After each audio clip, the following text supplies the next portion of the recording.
protocol, decision 27 of COP1 called for the inclusion of open dialogue sessions organized by non-governmental organizations within the official program of the work of the sessions of the Conference of the Parties. In accordance with that decision and with the provisional agenda and tentative schedule of work for this 15th session of the Conference of the Parties contained in document ICCD/COP15/1, I now invite the conference to begin its second open dialogue session on the inclusion of activities of civil society organizations within the official program of work of the Conference of the Parties.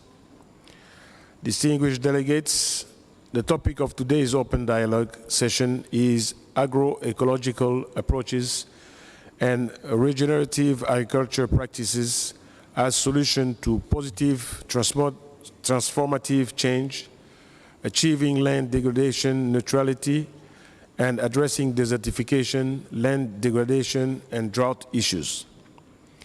Before starting with the panel, I would like to invite the UNCCD Secretariat to present the key findings and recommendations related to the food production systems of the Global Land Outlook. Mr. Alexander, you have the floor.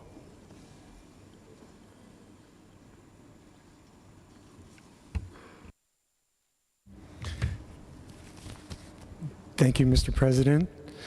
Welcome to this second open CSO dialogue. It's a pleasure for me to give some opening remarks. As you all know, 2 weeks ago we released the second edition of the Global Land Outlook, and last week we had some summary for decision makers available in English and French, so I hope you had a chance to pick one up. If not, all of the documentation is available on the UNCCD website. It was a tremendous effort over 5 years. We have a number of working papers and some of the other contributions from our partners. As you know, the UNCCD was also the UN anchor agency for Action Track 3 and the Food Systems Summit of 2021.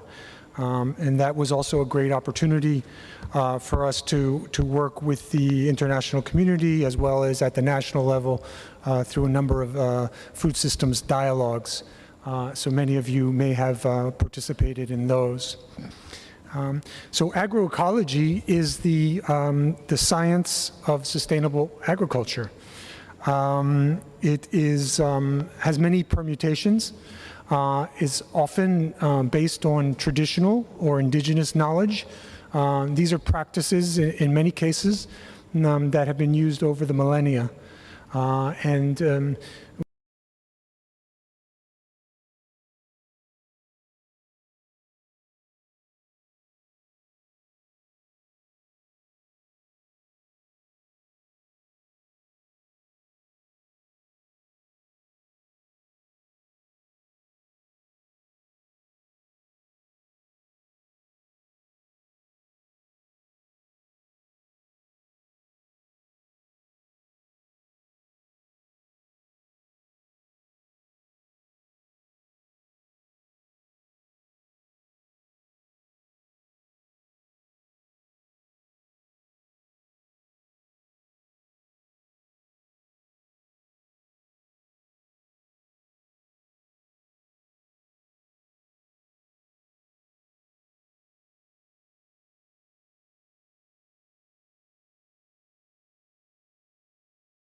see the trends in the right direction, in that a couple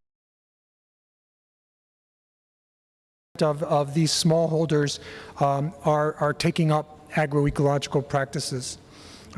So it's not just an issue for the developing countries. It's a recent analysis in the United States found that those farms that were employing conservation agriculture, things like no-till farming, soil water conservation techniques on their farms, were more productive. And by being more productive, they are more efficient in their use of resources, more efficient in their use of investment, of financial capital, and of human capital. So there's a number of co-benefits that come with agroecological practices.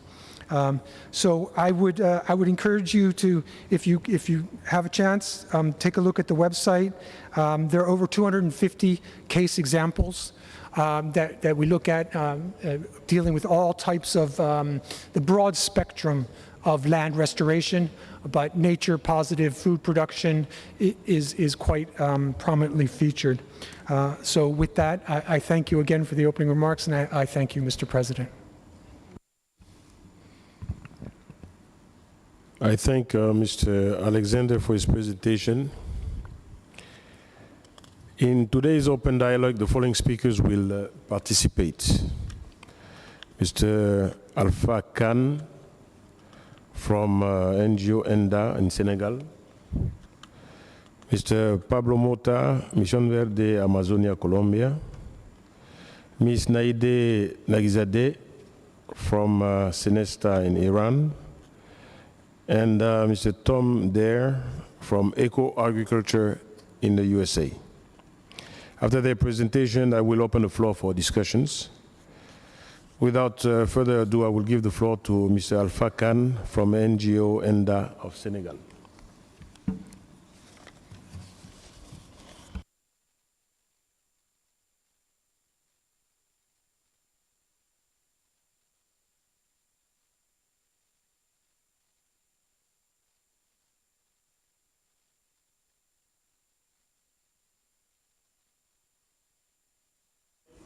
Microphone.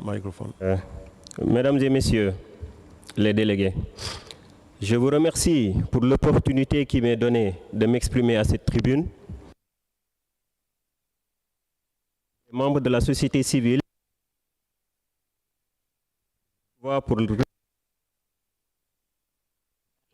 in this open dialogue session. My name is Alpha Khan. I'm a young agronomist engineer, and I work for an NGO called Ende Pronat in Senegal. I'm 26, so I'm a member of this new generation, which has a key part to play in combating climate change and desertification. Something like 70% of Africans depend on family subsistence farming to feed themselves. Biodiversity degradation, climate change, and higher temperatures, along with less and less regular rains and slippage in the normal seasons, along with the fall in productivity, are forcing people to turn to chemical inputs to keep their productivity and yields. However, contrary to the accepted view in many quarters, industrializing agriculture, as has been promoted for decades now, doesn't actually solve these problems. On the contrary, it increases the vulnerability of our agricultural systems. Agriculture is responsible for 24% of greenhouse gases, first and foremost methane. With the commitments adopted by countries as part of their NDCs, we need to change to adopt new practices. Agroecology is the solution to land degradation and biodiversity loss. It is a system for food production which demands change in different dimensions, the social, the political, the environmental, and the economic dimensions. Since 2014, the Environmental and Organic Agricultural Initiative has been launched in several African countries. Several of them even have promoting ecological agriculture as part of their published policies for agricultural development and food security. So how do we bring on board the local communities? Firstly, by training farmers in good agroecological practices to produce and distribute seeds and provide opportunities for entrepreneurial farming, as we see in Benin, Niger, Togo, Senegal, and South Africa, and in other parts of Africa too. By integrating trees and bushes into our fields, by natural regeneration, assisted natural regeneration, by developing a two-crop planting system with local woody species like the Guinera senegalensis and Pilostigma reticulalum in Senegal and Niger. Training producers in food processing techniques to produce, for instance, organic tomato puree, advocating having agroecology integrated into the school curriculum in seed policy and in national climate policy too. Having a whole network of trainers and using organic fertilizers to transform the situation. Agroecology reduces the negative impact of agriculture and food production on our natural resources, particularly on our water resources. Soil cover, by leaving harvest residues or mulching the fields, limits the amount of evaporation, limits erosion, and maintains the soil in a much damper state, making the nutrients more available and the water as well, and making the fields more productive. Using these bushes that I mentioned, Guinera senegalensis and Pilostigma reticulalum, means that we can bring the water up from the damper subsoil and channel it towards the surface, and it provides better resilience for smallholders and local communities when they face climate shocks. So, I'm sure you agree with me that it is absolutely indispensable that we start by training, raising awareness, and instituting the agroecological approach in local communities, promoting holistic approaches with a systematic approach to agroecology to strengthen climate resilience, provide research, interdisciplinary research and training, to provide synergies and complementarity between institutional actors and local foodstuff producers. And also we must integrate the study of production systems in agroecology in the work program of the Science Policy Interface of the UNDCC. We should also support the development of markets for organic foodstuffs and be there with finance and other support, seeds, for instance, for producers, so that organic local seed can be produced on a large scale. We should also establish policies and texts with decent-sized budgets to promote agroecology and support in the initial investment for small holders who want to change to organic agriculture. We also need to enhance and increase research on different species, things like density, how they decompose, how we multiply them, when it is a question of trees and local species, because many researchers don't know anything about local species. We should also make sure that we get more of these species out into the fields by planting, by reforesting, and we should also share the results of this research in all the countries of the Sahel. And agroecology should become the first and foremost food production system to provide this transformation. Ladies and gentlemen, the experiences that we're presenting come from the four corners of Africa. Our ancestors' techniques and other techniques which have been developed by research have shown that they are effective in terms of productivity and of returning fertility to our soils.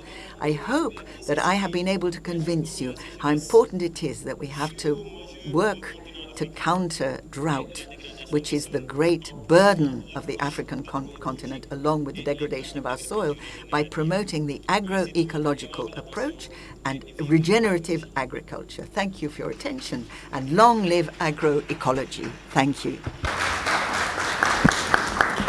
I thank Mr. Khan for his presentation. I now invite Mr. Pablo Mota, Mission Verde, Amazonia, Colombia, to make his presentation. Mr. Mota, you have the floor.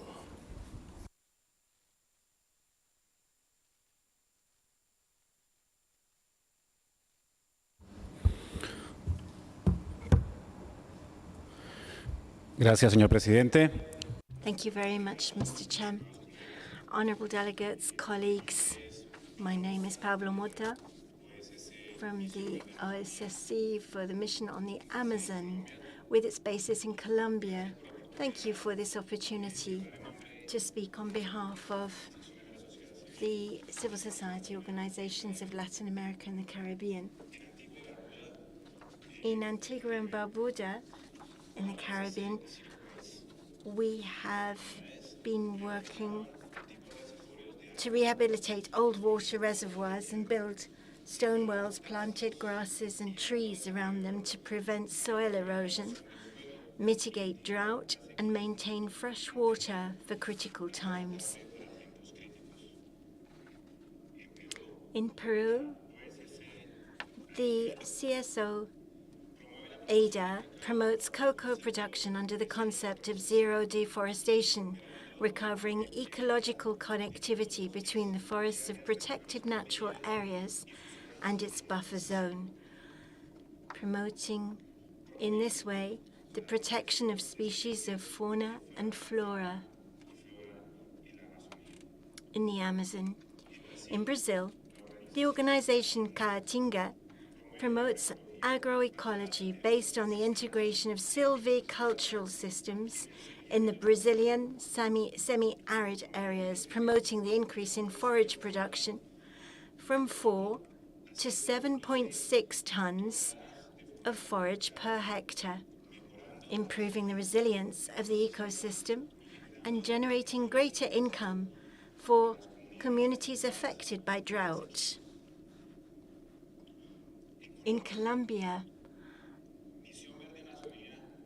the Green Mission, Misión Verde Amazonia in the Amazon organization promotes the implementation of silvopastoral systems for natural regeneration, improving biodiversity and carbon storage, reaching up to 113 tons of carbon dioxide per hectare per year. Animal productivity itself increases by more than 25% in comparison to traditional practices. In Mexico, the Association Pasticultores del Desierto in the Chihuahua Desert promotes regenerative ranching practices that increase the infiltration of rainwater from 50 to 450 millimeters per hour, which represents the amount of water needed for 100,000 people in a year. The animal carrying capacity is 7 times greater than in traditional livestock. In addition, almost 3 tons of carbon per hectare per year is stored versus less than 1 ton per hectare per year in traditional systems. The agroecological-based food production initiatives, such as those presented, represent an important step towards agroecology, but there's still a long way to go.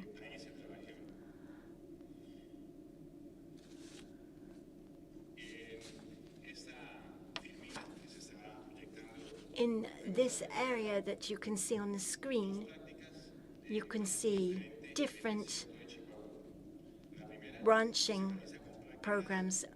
The first is regenerative ranching practice, and the second slide on the same day is traditional practices, which decreases the way in which we work. In the critical times of drought, you can see in the same day that the fields are dry because there is less retention of the water in the soil. And so agroecology is storing more carbon for the biological processes necessary for the land. And as final reflections, the practices that have been presented represent an important step towards agroecology, but there's still a long way to go to achieve the desired transformation, to ensure food sovereignty, environmental responsibility, equity, and social inclusion, as well as sustainability. Agroecology is more than a set of good practices. It is also a process of social change, a change in paradigm, which must be incorporated into all policies and strategies related to land use planning at the national and subnational levels. Several Latin American and Caribbean countries are in the transition towards promoting policies on agroecology, but these plans must take into account the social, economic, and cultural dimensions of agroecology, not just the techniques, in order to achieve the desired improvements. Thank you so much for your attention.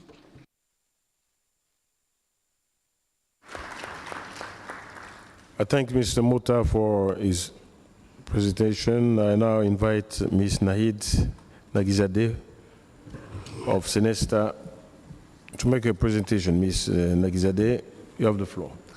Thank you, Mr. Chair. Ladies and gentlemen, distinguished delegates, dear colleagues. My name is Nahid Nagizadeh, representing a civil society organization from Iran, Senesta. Senesta works with mobile pastoralists and farmers to re-empower those communities in Iran through democratizing agroecological research and action among those communities. Most of Iran's lands and climate is considered hot and dry. 85% of its land area is classified as either arid or semi-arid. The majority of farmers are smallholders, as 75% of them work on less than 5 hectares and mostly in dry lands with low soil fertility and high exposure to climate change, including severe droughts, low precipitation, and water scarcity. Therefore, farmers cultivate their crops under harsh climate circumstances. Since 2008, in order to rapidly increase biodiversity in farmers' fields and enhance resilience to climate change issues such as drought and water scarcity, Senesta started facilitating the development of a method called evolutionary participatory plant breeding in farmers' fields. The method is based on the natural selection of plants, and farmers are given a seed population made up of a mixture of many different varieties which they sow on their fields. And natural crossing between the seed varieties happens dependent on the specific environment and climate. After harvest, the selected seeds can be sown again to grow. This results in very diverse seeds population to build the resilience of farmers and enable production of varieties especially adapted to an agricultural model, and puts control of seeds population and production back in the hands of farmers. It is less costly than buying seed varieties and less damaging for the environment through a reduction of agrochemicals, and farmers can distribute the seeds themselves and become much less dependent on seed companies. The initiative started with an evolutionary population of wheat and barley with collaboration of 2 farmers, and today population covers several hundred hectares and are planted in over 10 provinces. However, although the practice of evolutionary plant breeding is very supportive to farmers' soil health and biodiversity, it is endangered by increasingly strict plant variety production laws, often pushed by commercial seeds industries. Next slide. Despite the existing agroecological small projects in Iran and practices and educational programs and studies in few universities of Iran, The concept and the term of agroecology is not properly recognized among many agricultural experts, farmers, consumers, activists, civil society organizations, and also official authorities and decision and policymakers effectively. On top of that, absence of common literature between various stakeholders on agroecology, absence of proper local term and definition of agroecology as an approach to cope with climate change issues such as drought and water scarcity, and weak content production makes it harder to promote this concept. Based on these facts, an exchange with our DryNet network and several brainstorming meetings with key informant and representative of relevant key stakeholders, we in Senesta conducted that providing an advocacy strategy is of a high priority in order to promote agroecology properly. The process of elaboration of an advocacy strategy for Iran already have been started and is ongoing at the present. The advocacy strategy is expected to include the challenges and suggested step-by-step actions for promoting agroecology, considering the main systemic causes of the existing related problems and focusing on specific prioritized issues and through both top-down and bottom-up approaches in advocacy for agroecology. Therefore, for better understanding and promoting agroecology, we recommend recognition, support, and promote agroecological approaches at policy, finance, investment, and practice arena at various levels.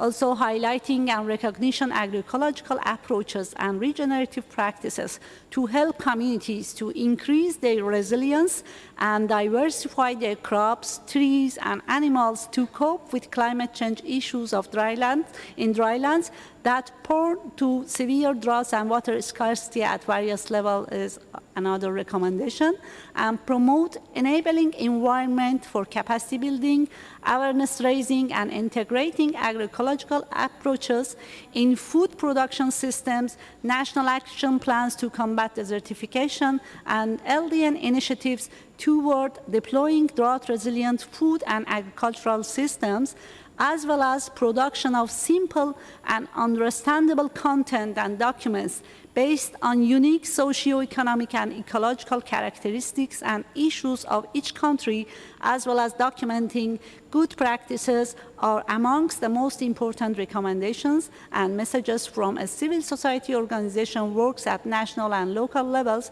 to promote and advocate on agroecological solutions at various levels. Thank you, Mr. Chair.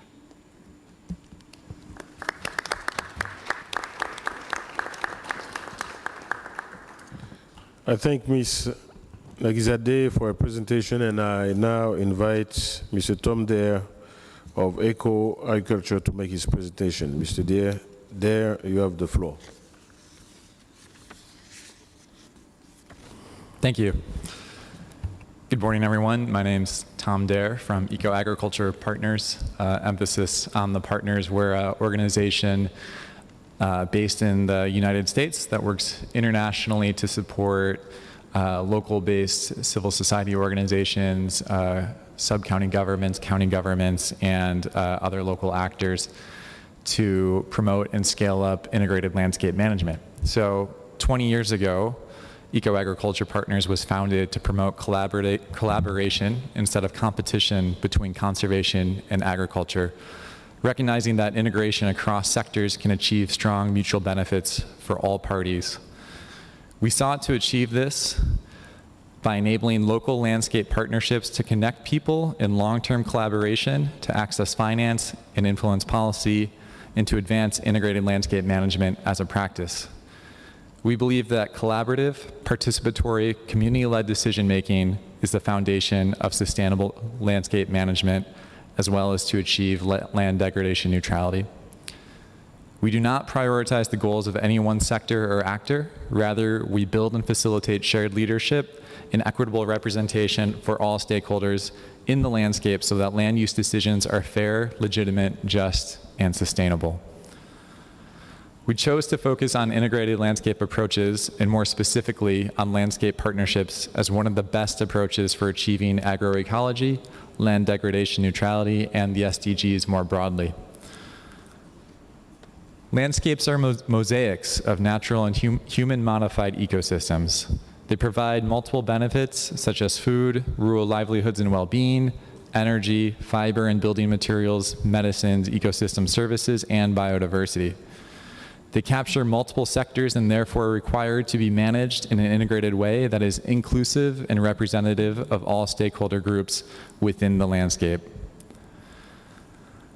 The mechanism for achieving this level of collaboration in a landscape is a landscape partnership, which brings actors with diverse perspectives from across the landscapes together to create a shared understanding,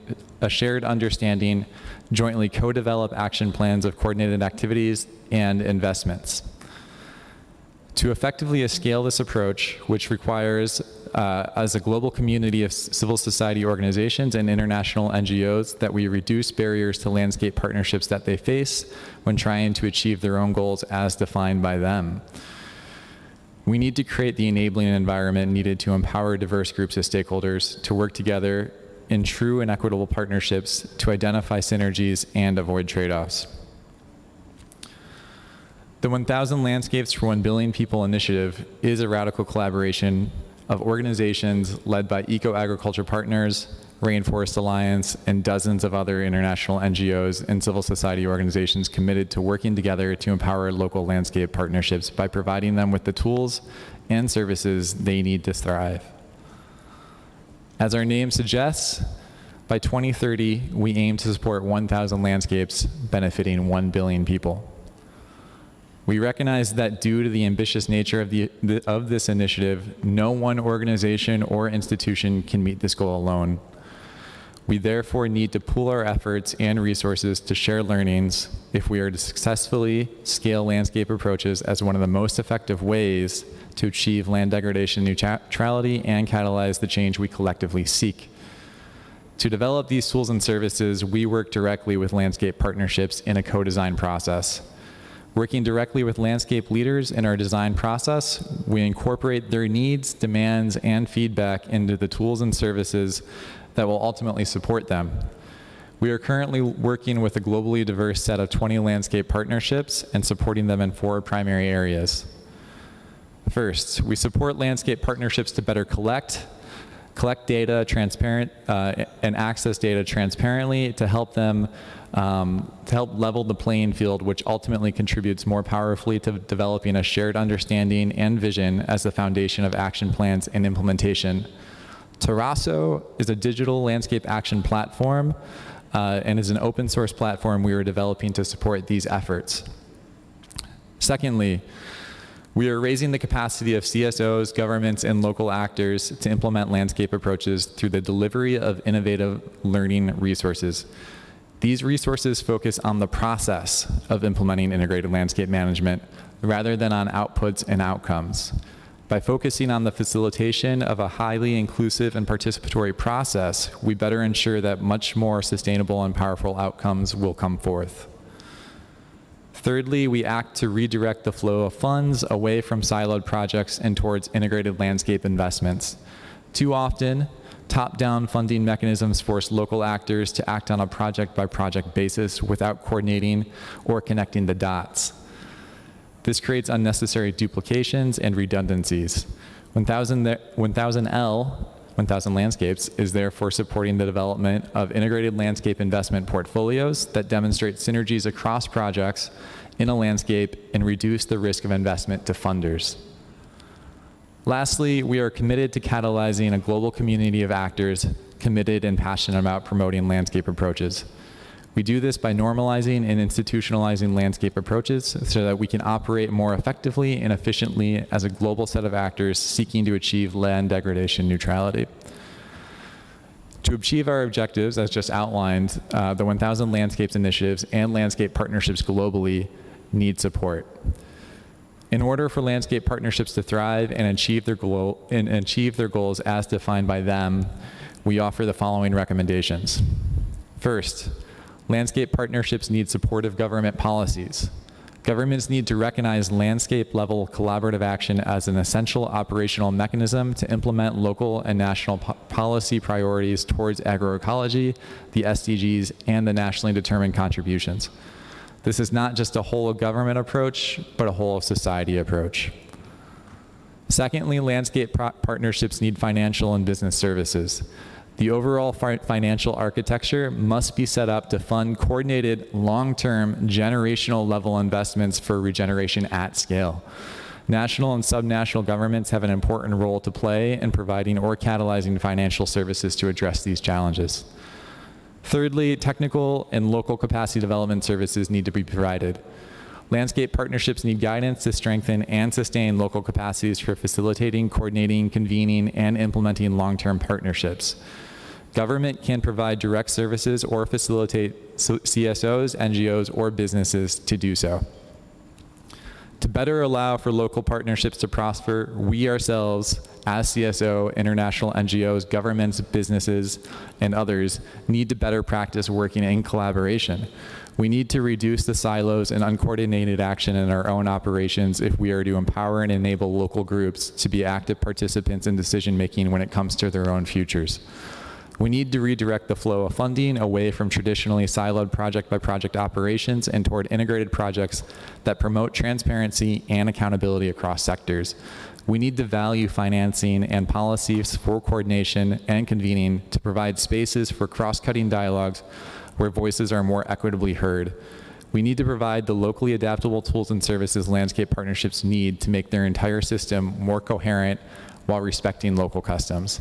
I invite you to join the 1000 Landscapes movement, and to learn more, please check out our website and feel free to contact me directly. Thank you for the support and for listening today.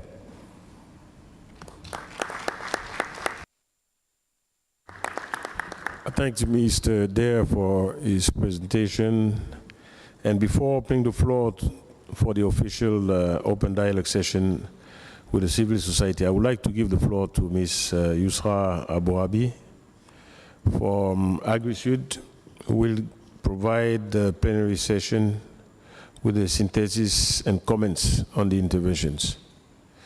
Ms. Abouabi, you have the floor.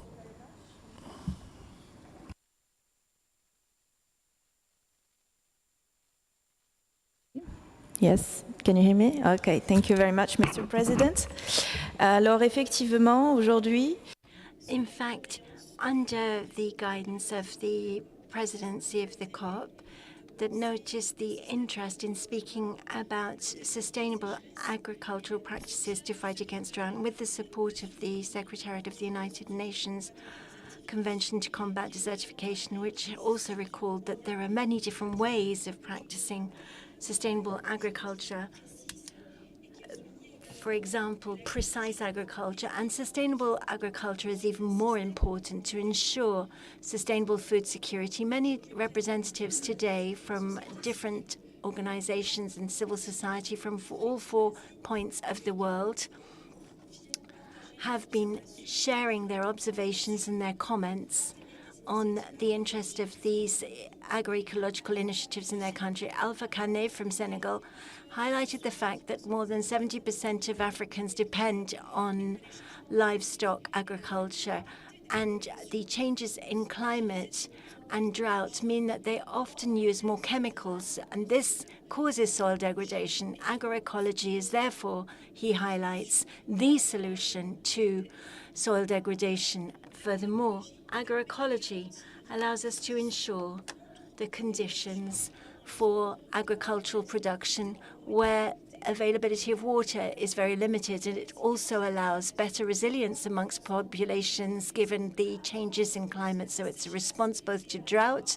and also a question of resilience. It's very important to inform people and to raise awareness amongst decision makers about this aspect, and to support those who are small producers and small farmers. Maradi Sentas from Peru noted and presented initiatives in Brazil. The experience in Brazil has shown that not only is agroecology, and more precisely regenerative farming, has allowed adaptation and resilience, but it's also allowed the soil restoration of ecosystems and the preservation of water in areas where the availability of water is very low.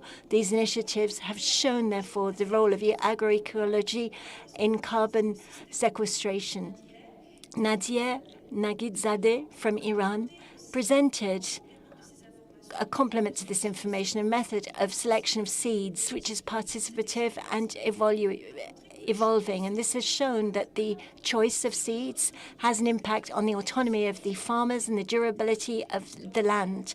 Tom Dare of Eco-Agriculture has also presented a platform online which allows all stakeholders to find programs and to look at the resources, allowing them to think about different integrated environments. So these are the different initiatives that are complementary and which show different aspects of agroecology. Agricultural aspects, those which are in line with social and political aspects. All of these practices are not yet sufficiently known or valued or supported in the context of national and global programs. There are many ideas that people have, prejudices with regard to agriculture. How can it possibly respond to food scarcity? And will it provide wealth? Will it provide everything that is needed at an accessible cost for the consumer? And all of these prejudices can be brought down once we look into the different initiatives which are not expensive and which come from the four corners of the world. And this is why all of those speakers today highlighted the importance of having these policies being supported at national as well as international level, so that there is more research on agroecology to show its positive points, to find ways to speak at the various different levels so that we can raise awareness amongst decision makers, build capacity amongst farmers and systems for processing so that we increase the number of parcels of land, the number of consumers, and promote a system for agriculture that will allow us to respond to the concerns of food security, climate change, adaptation, and resilience in arid areas. And this is a summary of what we have just heard. I thank you for your kind attention. Thank Ms. Abourabi for her presentation. Il faudra juste corriger. Just wanted to correct one point. Mr. Pablo Monta was one of the speakers from the Green Mission in Colombia. It wasn't Mr. Sanchez, as was said. Distinguished delegates, as we have heard all the presentation, I now open the floor for discussions, comments, and any question you may have to the panelists. I will take all comments and then give the floor to the panelists to respond. Delegations wishing to take the floor are reminded to press the button only once. Let me also add that in the interest of time and to allow all requests for the floor to be taken up during this dialogue, I would kindly ask that all your intervention be brief. I will give the floor to the distinguished representative of the European Union for his statement. Merci, Monsieur le Président. Thank you, sir. Ladies and gentlemen, representatives of civil society organizations, delegates, may I just share with you the European Union's approach to the subject which we have embarked upon this morning. In many countries, civil society organizations are working with people, particularly those in vulnerable situations, to strengthen their capacities to generate and preserve knowledge and to ensure the implementation of national desertification and land degradation projects and programs. They often fulfill the crucial role of facilitators to blend traditional and scientific knowledge, to mobilize local communities, and to experiment and develop sustainable land management practices suited to the local context. We are convinced that all processes relevant to the Convention would benefit from a systematic inclusion of civil society representatives, giving preference to those CSOs who work with vulnerable populations, including those living in rural areas, particularly women, indigenous peoples, and local communities, youth, and persons with disabilities. We therefore appreciate the opportunity provided in the context of the Convention to facilitate open dialogue between civil society, parties, and other stakeholders. The EU and its member states acknowledge this important step towards a systematic inclusion of civil society in all relevant processes. We request parties to build on these successful platforms and formats and further expand the dialogue between accredited civil society organizations, parties, and other stakeholders by facilitating CSOs with observer status in their access to contact group meetings and Friends of the Chair meetings. And lastly, we support agroecological approaches as an important component of the much-needed transformation of our agricultural and food systems in order to avoid and reduce land degradation, to mitigate the effects of drought, and to ensure resilience of ecosystems and people. Therefore, we thank the CSO panel for putting agroecology on the agenda of today's session in order to reflect on its role within the Convention. As a question to the panel as a whole, the EU would like to hear your feedback on how do you integrate land tenure issues within the projects carried out by the civil society organizations. Thank you for your attention. The European Union for its statement. I will now give the floor to Argentina. You have the floor. Gracias, señor. Thank you very much, Mr. Chairman, and thank you so much to the civil society organizations for their presentations. I will go back to reiterating the congratulations that I made in the initial part of the NGOs section in terms of what relates to and has been consolidated within civil society organizations, and to point out how much they are assisting us in providing solutions to the problems that we are facing internationally speaking. Speaking about agroecology, which seems to me a fundamental matter, we must continue to work within this convention on tools to work in arid areas.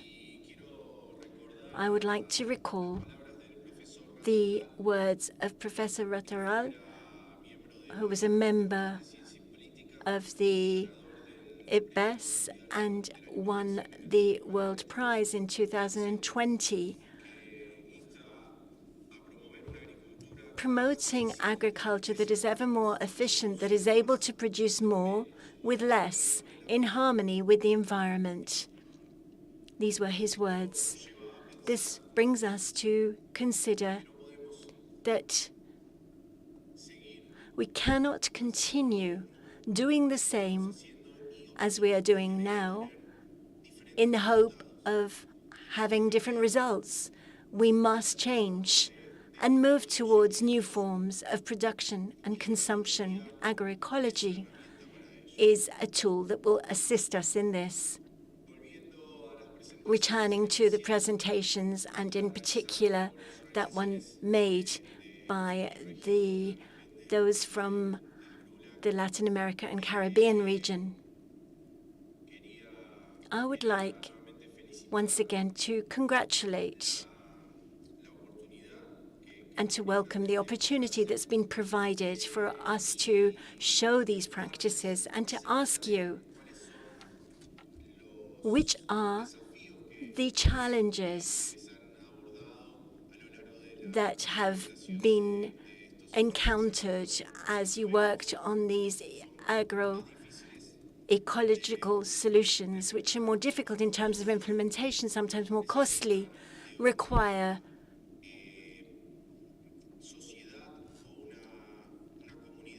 a community behind them that takes up the opportunity to coordinate, to work around this within its capacities, to make agroecology a reality. In conclusion,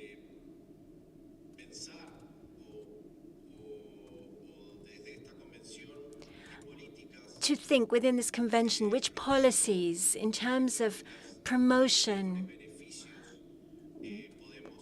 regarding more benefits can we do in order to encourage such practices to the benefit of society and productive means for our people. Thank you.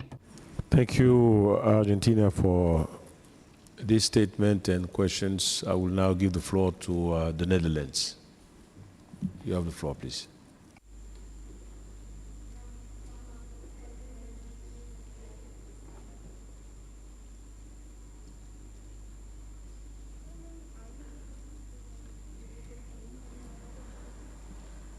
The delegate from Netherlands, you ask for the floor. There we see now. Voilà.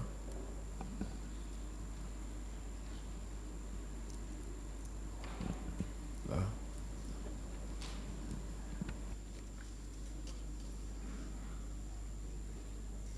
Okay, I guess the Netherlands is not here anymore. I will give the floor to the civil society now with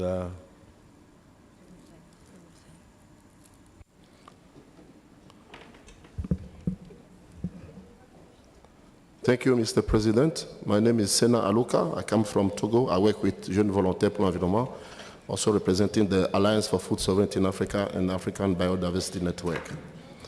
Mr. President, we are implementing a very successful project from where I come from Togo. We're working with territories to implement territory-based agroecological transition. Mr. President, agroecological approaches have proven track record of success in sustainable land use, healthy soils, improved production and income, contribute to healthy diet and more resilient farming communities.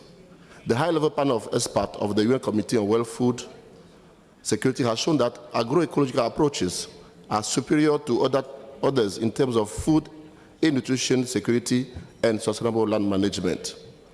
In June 2021, member states of the UN Committee on World Food Security endorsed a set of recommendations on agroecological and other innovative approaches that call on member states to lay or strengthen as appropriate the policy foundation for agroecological and other innovative approaches to contribute to sustainable agriculture and food system and enhance food security.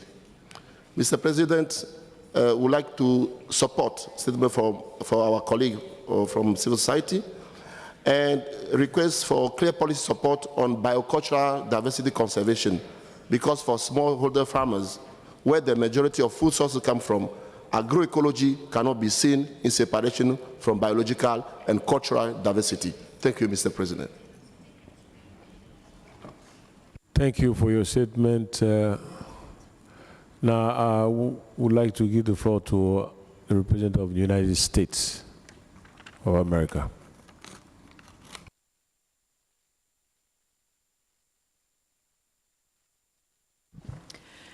Thank you, Chair. The U.S. reiterates our support for the Convention and especially for the implementation of Convention goals. Critical to the implementation of the Convention is the work of civil society organizations, community groups, and local associations. They bring unique knowledge of local ecosystems, cultural considerations, and traditional practices.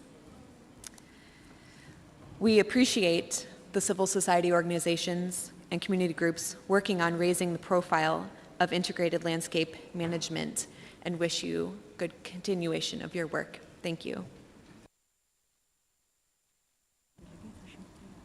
Thank you to the United States. Are there any delegates who would like to have a statement?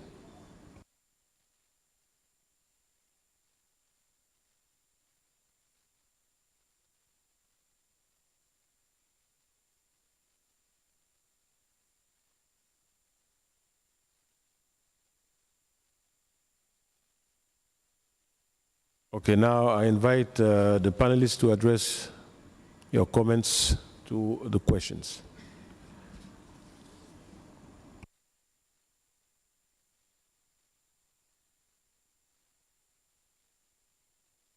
Excuse me, we just have specialized agencies who request the floor.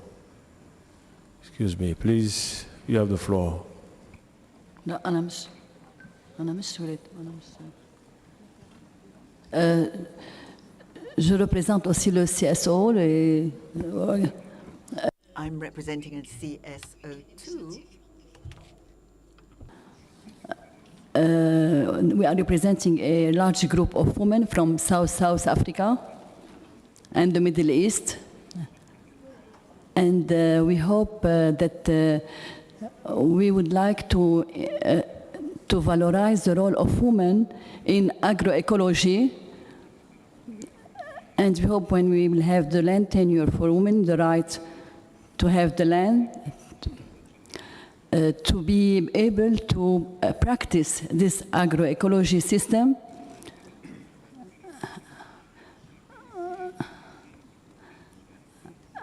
And this will need a lot of capacity building. We have to have sure the right and to be able to practice this agroecology in our all countries, contributing, representing the weekend initiative of the FAO. Thank you. Thank you very much for your statement. I will give the floor now to the Dominican Republic who asked for it.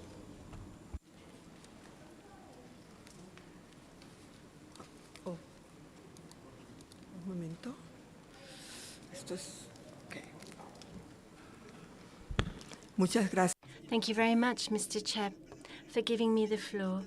I'd like to congratulate each of the presenters, and particularly Pablo Mota, who's from our region. I'd also like to know, beyond the physical aspects and the advantages that agroecology provides, I'd like to know if any of them are working in terms of health and the impact of agrochemicals on the health of the local populations. Thank you. Thank you, Dominican Republic. I would like to give the floor to Burundi.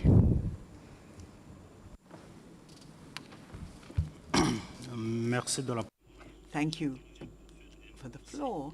I just would like to offer a comment on what we were talking about to do with combating desertification and drought.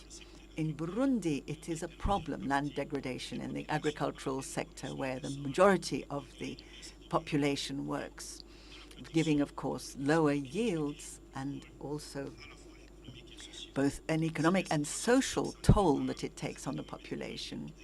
This, of course, is to do with the weather, where we have more often droughts, more dangerous and more prolonged.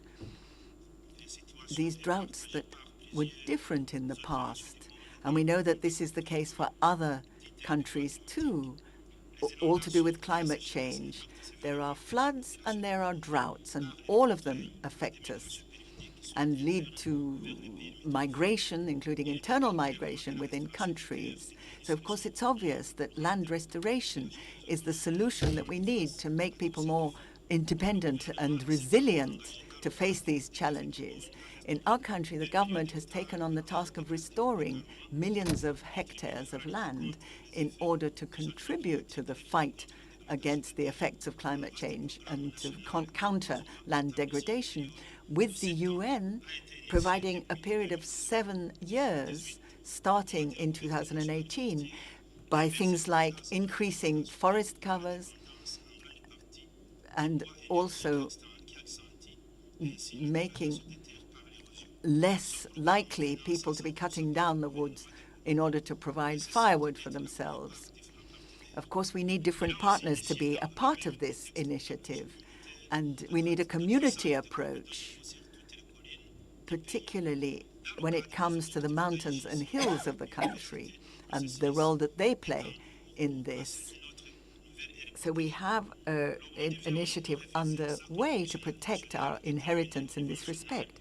And when it comes to the NDCs of the country under the Paris Agreement, we have decided that 300,000 hectares of forest will be protected over the next few years. And this is a sustainable and worthwhile solution to prevent land degradation, to counter climate change and support biodiversity, while lessening the risk of natural catastrophes. Burundi is doing everything possible to restore our land and our soil, but we need all countries to work together because there's no point in just one country on its own tackling this problem. We need to provide regional development on a broader scale, which will mean creating partnerships and having systems for land use that cover a whole region. Thank you. Thank you. I give the floor to...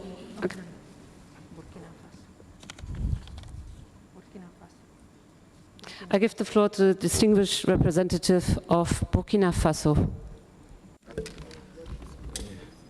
Merci, monsieur. Thank you, sir. Madam, Burkina Faso would like to say a few words about what we are doing in order to integrate all these issues into education, working with action partners, with voluntary targets for countries and voluntary regional targets too. We are a part of that, and we're also in the process of improving the definition of what exactly our shared targets are, so that we can take these targets into account in our policies and our local planning initiatives. We have had a high-level political dialogue on migration and land degradation, along with sustainable development, and we have been able to establish an intervention fund, which at the moment is getting accredited with the Green Climate Fund as a special initiative for sustainable land management. And we are providing an integrated plan for managing drought. And recently we held an international symposium on sustainable land management with a national coalition within the country, which takes into account the various different aspects of sustainable development.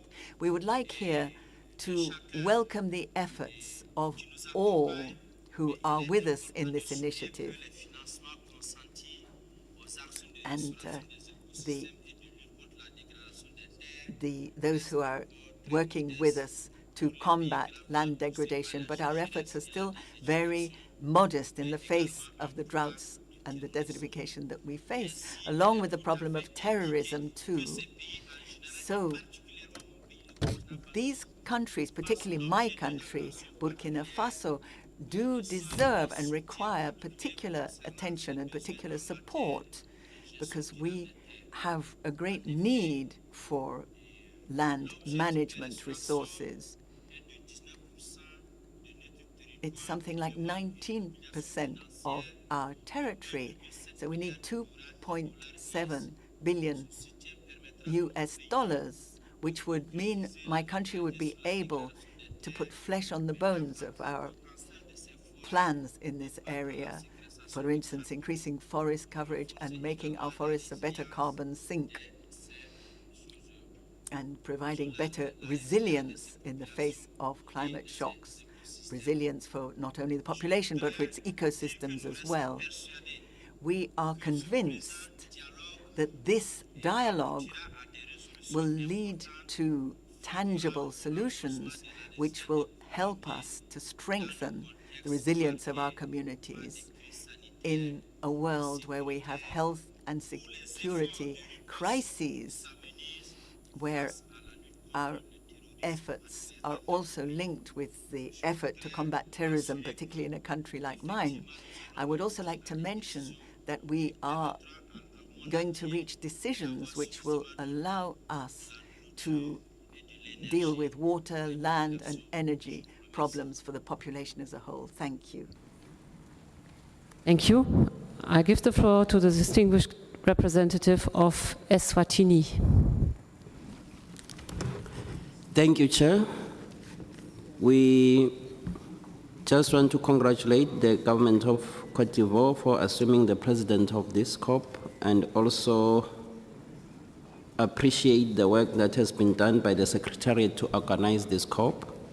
As government of Eswatini, we also want to appreciate the work of CSOs, especially in the restoration initiatives. I just have a question. Recognizing that the population is increasing and the demand for food is increasing, I just want to pose a question to the panelists. What really are the sustainable food systems that we can adopt in light of the climate change to meet such demand for food? Because the population is exploding and the demand is so high. What are the sustainable systems that can we adopt to meet this demand? Thank you.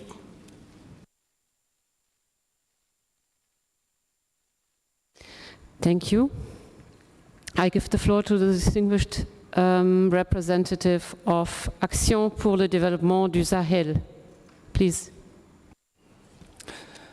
Merci. Thank you. My name is Kodioavi, and I'm from Niger. I represent Action for the Development of the Sahel, an NGO. I followed with close attention the various statements we've heard from civil society, of which we are a member, and the excellent presentations they gave on the subject of that which has brought us here together, agroecology. And I am going to be speaking very much in line with what my colleague from Senegal said, who talked about how important it is for school children, children in general, when they're learning, for them to be able, when they become farmers, to go back to the traditional methods of agriculture, which need to be not only applied but scaled up to provide for food sovereignty for the country. So it's education, education for environment, for agriculture, for our younger generation, which is what we need to achieve that food sovereignty through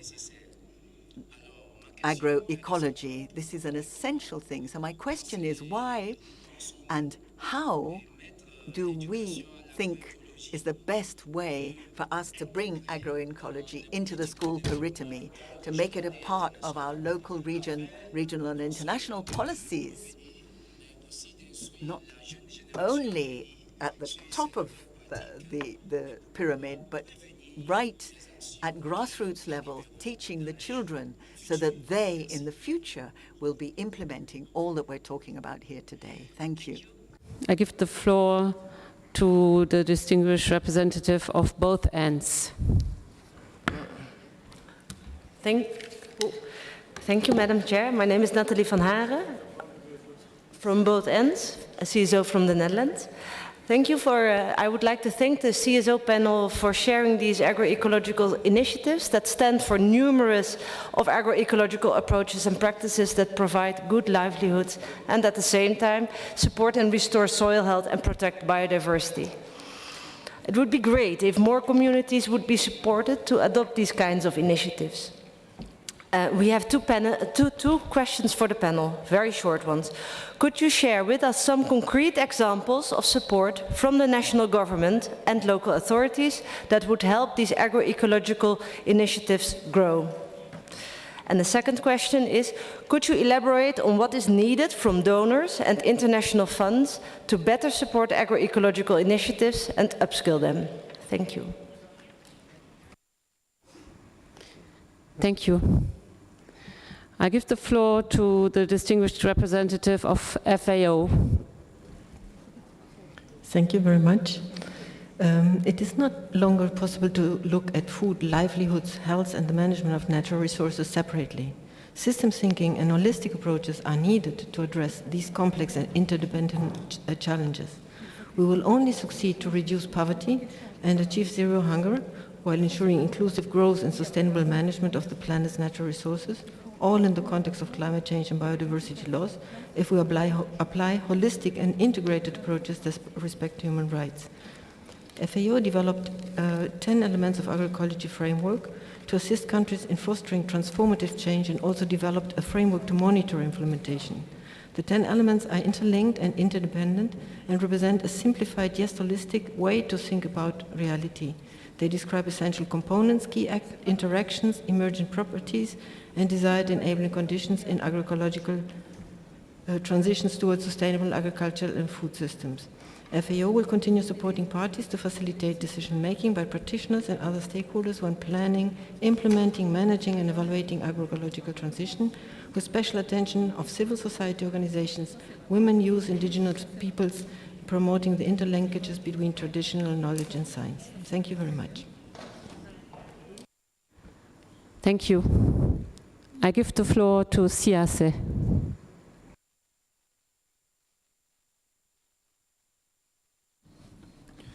Gracias, señora Presidente. Thank you very much, Madam Chair. I'm an agronomist and part of the Agronomists of Argentina, Agronomists Association of Argentina. In the first place, the idea of two issues, which was so well said by the agronomist Enda. Agroecology, based on its principles, are processing technologies, not input technologies. It's the integrated management of natural resources which ensures the success of a process of agroecology from a technical point of view. However, the markets of proximity, the value community, the development of capacities generate the possibility that these technical projects may or may not be successful. Therefore, the challenges that have been raised here are various, and I wanted to consult with the panel on this. One of the challenges is scaling up agricultural practices. That is, we can have specific development in particular zones, but my question to the panels is, what difficulties might you encounter when it's necessary to increase the number of communities involved or the number of hectares involved? The second question would be, these projects which you are presenting have support from the local government. Is that the case? Thank you very much for answering those questions. Thank you. I thank you all for your statements and questions. I now invite the panelists to address your comments and questions. We start with Tom Deere from EQ Agriculture. You have the floor. Thank you, everyone, and thank you all for the rich dialogue and conversations and discussion. I thank my fellow panelists for offering great examples from their home areas. I'll be brief, but to offer some quick answers to most of the questions posed, integrated landscape management offers a very promising solution, and I should actually say that to all the questions posed, integrated landscape management is a promising solution to the intersectionality and cross-cutting problems that we face. To be a little bit more specific, to respond to the question brought up by the distinguished delegate from the EU, land tenure is a big issue. And what we find is that we don't often focus on process as much as we should, and rather on outcomes. But to have land management happen in an inclusive and a highly participatory way, making sure that equitable land rights are included in every community is paramount. having a landscape partnership, which is the primary mechanism for implementing ILM, Integrated Landscape Management, is very, very important if we're going to promote land tenure and land rights across all communities. So having a space that's coordinated and facilitated by non-biased, impartial actors to bring together actors from and different stakeholders from across the landscape is critical to promoting land tenure and making sure that there's fair rights. If we can do that, it's going to make it much more effective to focus on achieving agroecology, especially given that farmers and actors within the landscape are much more incentivized to implement better practices such as agroecology when they have ownership over their lands and they have a stake in it. We're less inclined and less incentivized, of course, to practice agroecology or any sort of practices that contribute to land degradation neutrality if we don't have ownership over the lands and if we don't have a participatory process that incentivizes communities overall to practice good practices. And this gets to the point on scaling. If we want to effectively scale good land management practices, we need to have a partnership in place with a diversity of actors. To address some of the questions brought up by both ends on concrete examples of what national governments can do and even sub-national governments, we very much need to practice what we preach in terms of breaking down the silos and reducing the barriers.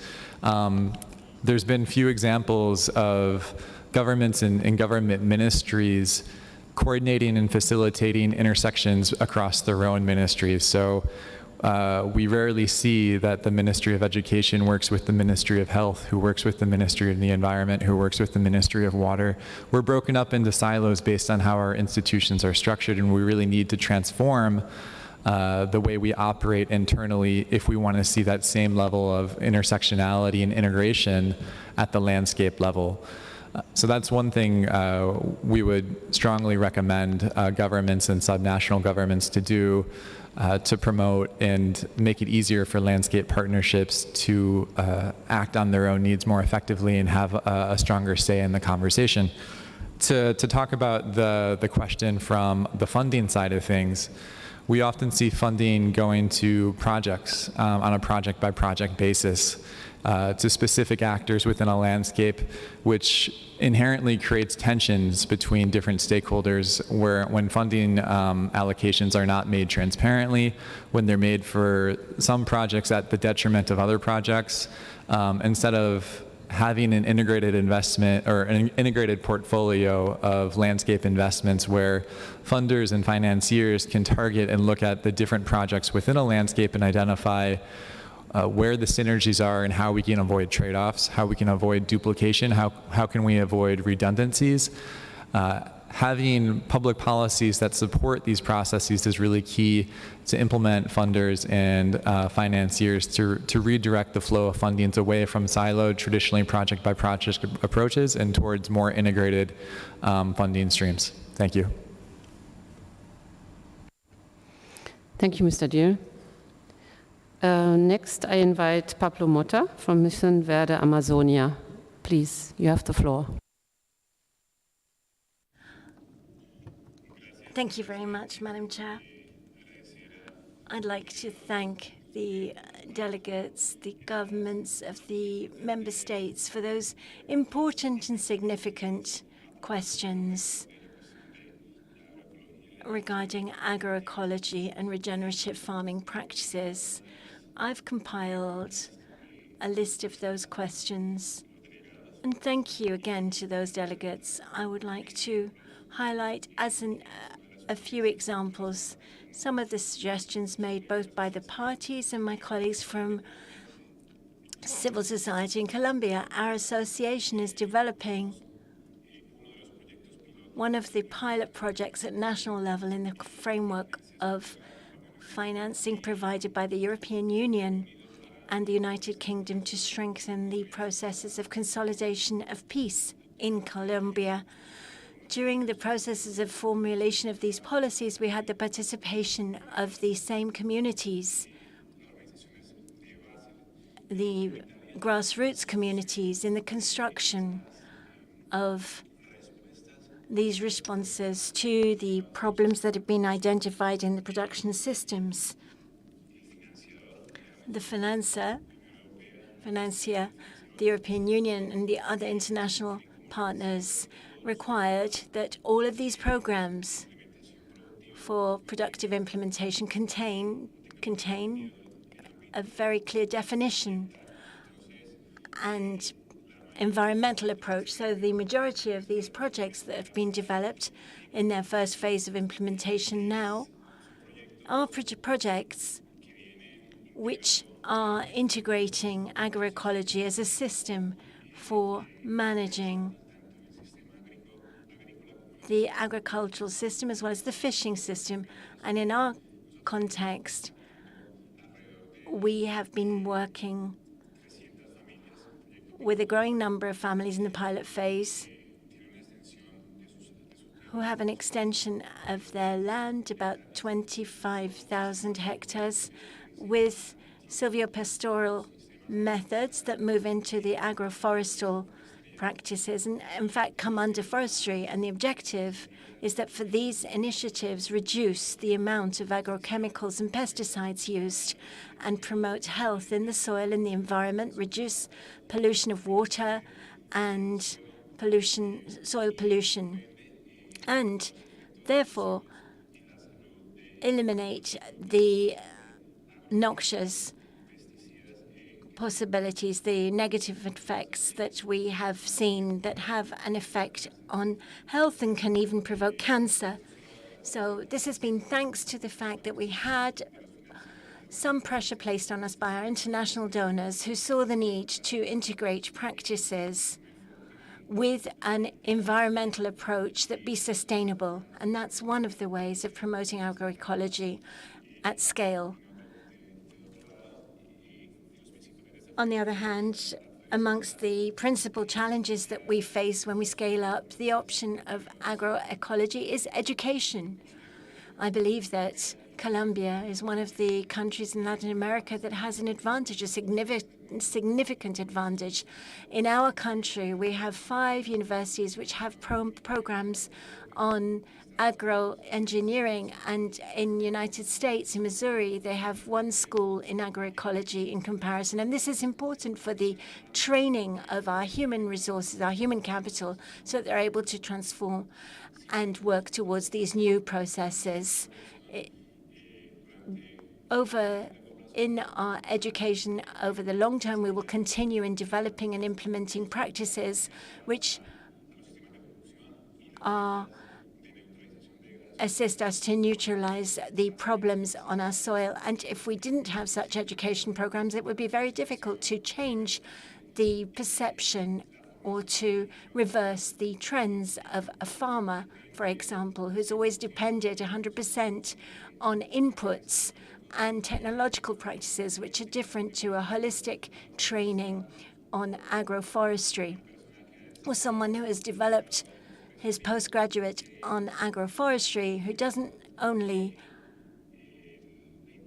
view the integration of technologies, but has other aspects increased in terms of agroecology, such as social welfare, and would like to increase that. It's therefore very important to show the relevance of the care of the environment.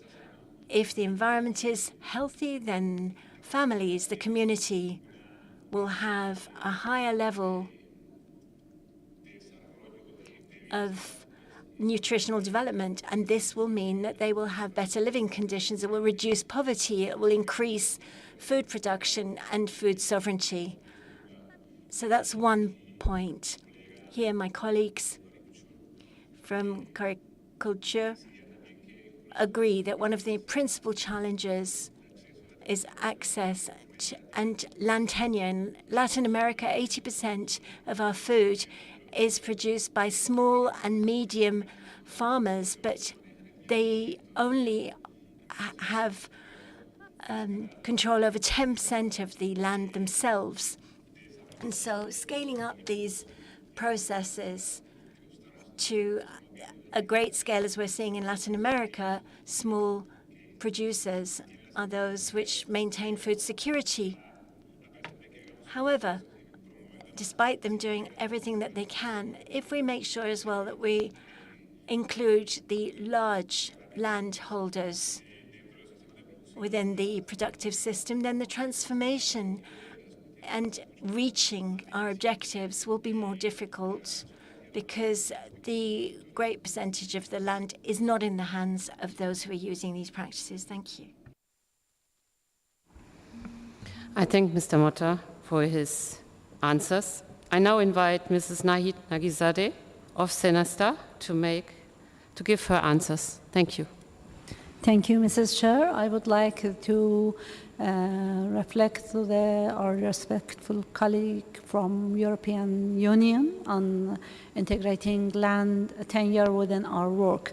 Yes, we believe that securing land tenure and recognition of legitimate tenure rights for all, in particular for mobile pastoralists, farmers, women's, and even youth groups will lead and motivate and encourage all land users for reliable land stewardship and investing in resource conservation practices, and more importantly, to prevent land degradation within their territories of life, including farmlands, forests, rangelands, and any type of other ecosystems without fear that their land may be unjustly taken away or encroached upon.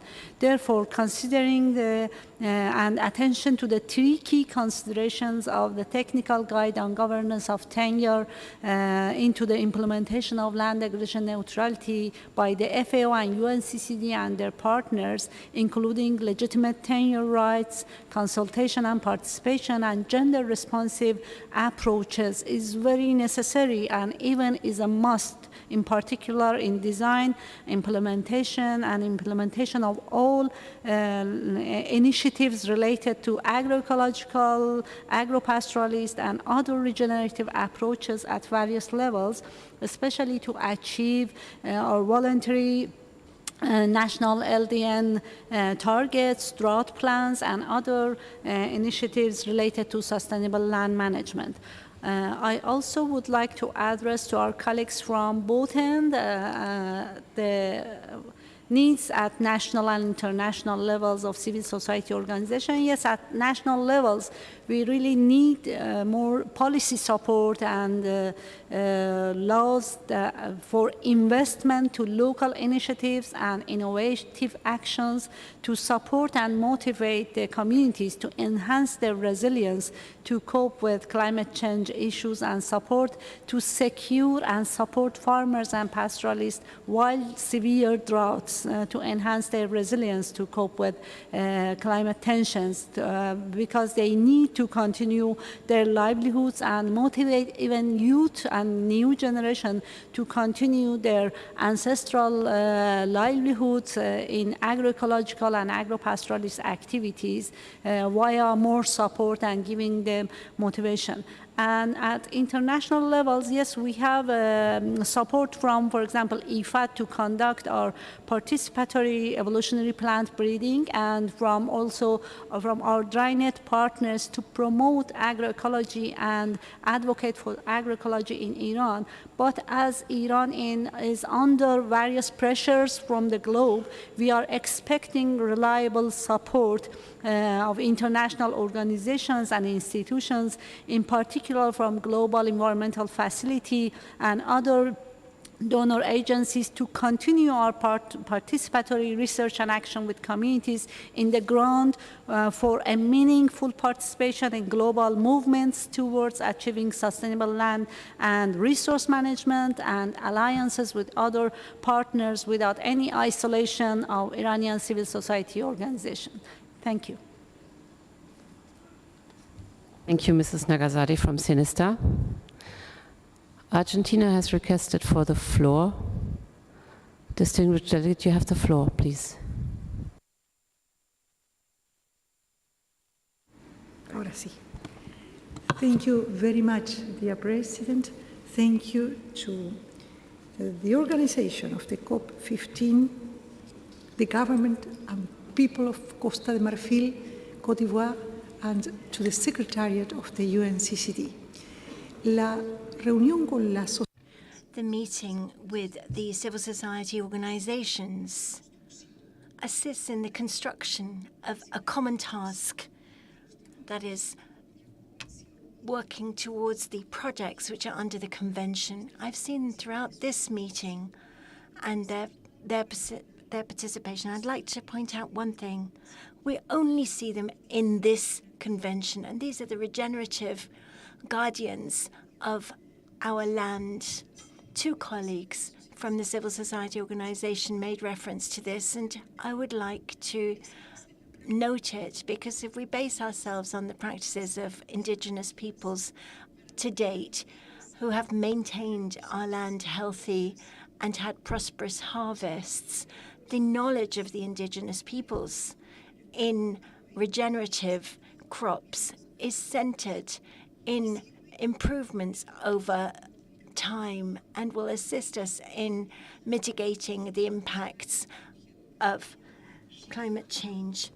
In Argentina, we have been disseminating the information to increase the knowledge and the practices of indigenous peoples in regenerative crops. And this means photosynthesis of plants, and this helps the carbon cycle, increases the density of nutrients. There are not many agrofishery organizations which work with regenerative crops. In conclusion, in this is concentrated the knowledge of indigenous peoples, and in particular women, the rural communities which have their work. One colleague talked about land tenure, and here we see this factor as an element that needs to be increased, the motives for regenerative agriculture. We must unite our efforts, this practical and concrete concept of restoration of soil with social and environmental justice. Within the regenerative crops, there is a vision that is moving forwards from the ground, from the soil, not from academia, not under the control of the greenhouse gases, not from the scientific viewpoint on biology, but the concrete task which they who live on the land, who work on the land, produce from the land. And this means that combating desertification and drought is a very complex task. Thank you. Thank you, representative of Argentina. I would like to continue now with the panelists. I now invite Mr. Alpha Kane from the NGO ENDA. You have the floor. Merci beaucoup. Je vois qu'il y a quand même...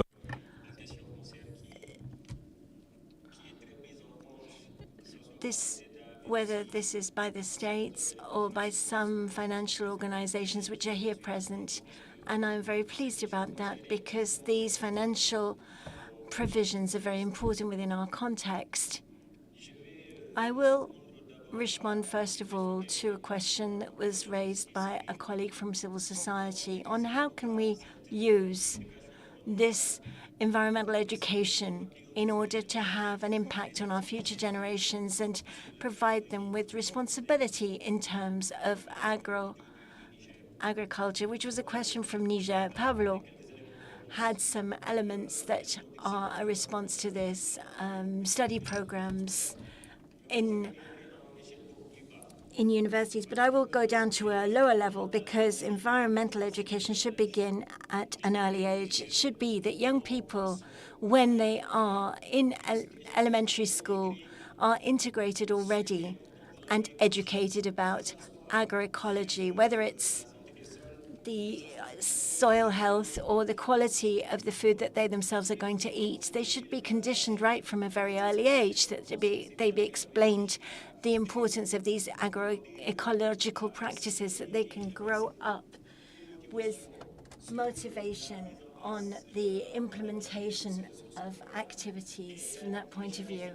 And there are already some initiatives that have been carried out in that context with projects. I give the example of Senegal, where we have projects that are carried out by other NGOs, which are not on the agenda, but Caritas, for example, and to see how we can include this in our scholarity for the agroecological programs. It's very important in the sense of sensitizing young children on the quality of the food that they should eat and agroecological practices. So environmental education is an extremely important focal point that the donors should move towards in cooperation with the relevant national ministries for education, collaboration with the academic institutions, so that they can develop projects which will have an impact on these young people and make sure that they are aware of the various issues relating to agroecology. I would also like to add a few points to the question of the needs that we have from our financial organizations so that we can scale up these initiatives. The first point is we need to have land tenure. We've spoken about this, various points have come up, but I would say that land tenure for women is the most important. These women who we cannot scale up agriculture, whether it's in Africa or on other continents, at a higher level without taking into account women and their role. It's these women who in many of our African societies are those who carry out the most agricultural practices in these villages. And so it would be extremely important to have not only the right of use and local ownership, whether it's familial or in... The other point is that we need to increase the assistance for conflicts relating to land. There are many initiatives that have been carried out which provide results, but we also have many activities. But this reduction of conflicts needs to be dealt with. We also need access that's much more equitable to land and to resources and to their management, support for women and youth and land tenure for them. Making land tenure possible for them would allow us to resolve many problems that relate to rural exodus, to immigration and displacement, to ensure that young people will be able to benefit from this land and from agricultural practices so that they're able to achieve success in life by these agricultural practices. That we also need to provide assistance to target populations who have rights to tenure, along with the private sector, and multi-party dialogue in terms of the formulation of such policies.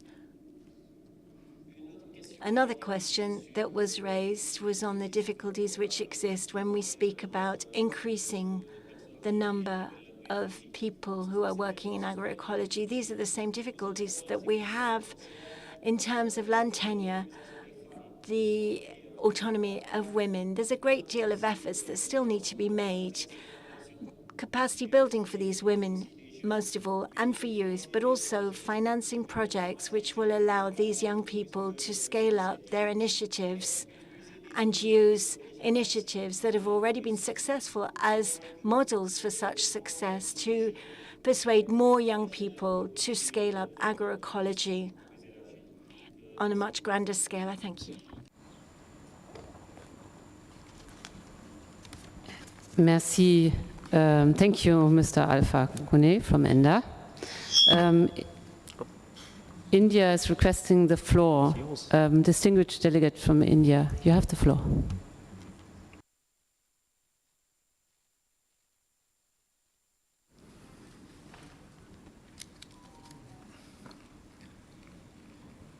Thank you, Madam Chair, for the initiative and for giving us the time to make our comment. We highly appreciate the work of CSO and the Secretariat for actively involving the CSO in meeting and in the process of meeting the goal of UNCCD Secretariat and land degradation, desertification, and drought. We find that youth play a very significant role in value addition and play a fundamental role in protecting environment, meeting the Sustainable Development Goal, and land degradation, desertification, and drought issues of UNCCDs. Youth being energetic, talented, and creative, they have been in the forefront to campaign the reduced footprint that we leave on land in pursuit of production of food, fiber, and food, feed, and fiber. The role of civil society organization panel, including the youth group, in meeting the UNCCD goals and objectives is highly appreciable. We are also very enlightened by the initiative taken by civil society organization in an eco-agricultural, eco-pastoral, and meeting the drought plans and drought resilience of various countries. At the same time, we request the civil service society organization and the Secretariat that the work done by the various organizations, especially the civil society organization, must be quantified.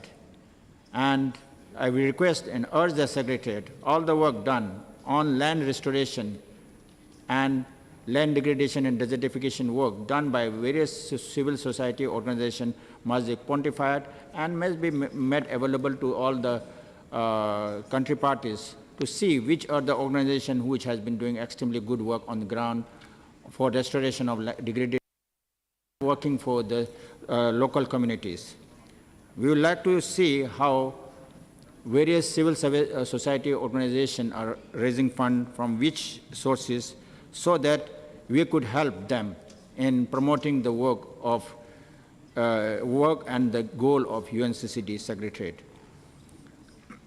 So we are very confident that civil society organization has been the key factor, a fundamental link between the government, the Secretariat, and local community in pursuit of land degradation and desertification drought work done at the ground level. Thank you so much. Thank you, India. I would like to give the floor to the last panelist, Mrs. Yusra Abourabi from AgriSud.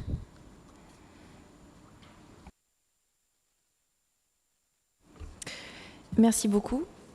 Thank you very much. I'd like, if I may, to answer the questions from both ends and also those from several national representatives about the ways in which international organizations and countries can support agroecology. There are 5 significant recommendations and 5 sub-recommendations at the national level. Firstly, there's the issue of definitions. Food security is too much defined in terms of quantity and too little defined in terms of quantity and too little in terms of quality. So we need agroecology to be seen as an appropriate response to food insecurity. Secondly, recognizing agroecology internationally and nationally in these definition terms is also an appropriate response to drought, climate change, and economic challenges, particularly in terms of farmers' independence. International organizations in particular should recognize agroecology as a priority in their development policies in order to be a part of that transformation of national systems and to support them. The third issue is scientific research. Research is needed to combat wrong ideas, particularly about income from farming and other aspects which are stopping people promoting agroecology as the appropriate response. Then in international programs, and there are certain ones of these, like the Great Green Wall, they need more support in order for them to be able to achieve the goals which were defined under these programs.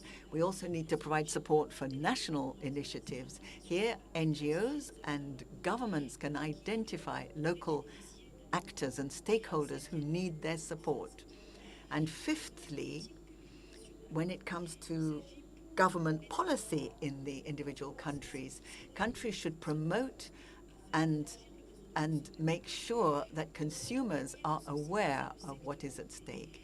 That means they need to promote these ideas in the private sector in terms of their social responsibility, their environmental responsibility, but we need to show the private sector that there is profit in agroecology. And also support to interprofessional organizations in agroecology to provide networks for those who are growing food and who are processing food in an organic way, and also the whole issue of inclusive access to land. So this is our list of recommendations in response to the questions which have been raised. Thank you. Of AgriSud. I also thank our speakers today and all delegations for actively participating in this important dialogue. Let me share a few reflections with you on this dialogue. UNCCD is the convention putting people in front and center. Rural development and food security are just as important as protecting biodiversity and climate change mitigation and adaptation. UNCCD brings together the environmental and the development agenda through a common factor: sustainable land management for the benefit of all. And agroecology is a solution. A new approach to land is needed. We need a fundamental change in the way we manage our land in order to achieve the following important goals: to limit climate change, reverse biodiversity loss, and create sustainable food systems that guarantee people's lives and livelihoods. Agroecology is an important solution for that. And cooperation at all levels, international, at national, regional, local, and communal, is key. And especially CSO implication is an important key to achieve a land degradation neutral world. And UNCCD is unique in providing this exchange, this CSO panel, to the convention, to the delegates and all parties and observers. Because CSOs, you know the needs of the people, especially vulnerable, and you know what works on the ground and in the fields. Therefore, I'm confident to be allowed to say, we hear you. Thank you. Distinguished delegates, we have now to come to the end of our open dialogue on the inclusion of activities of civil society organizations within the official program of work of the Conference of the Parties. Please consult the Daily Journal for further details on the next meetings of the Conference of the Parties. The meeting is adjourned.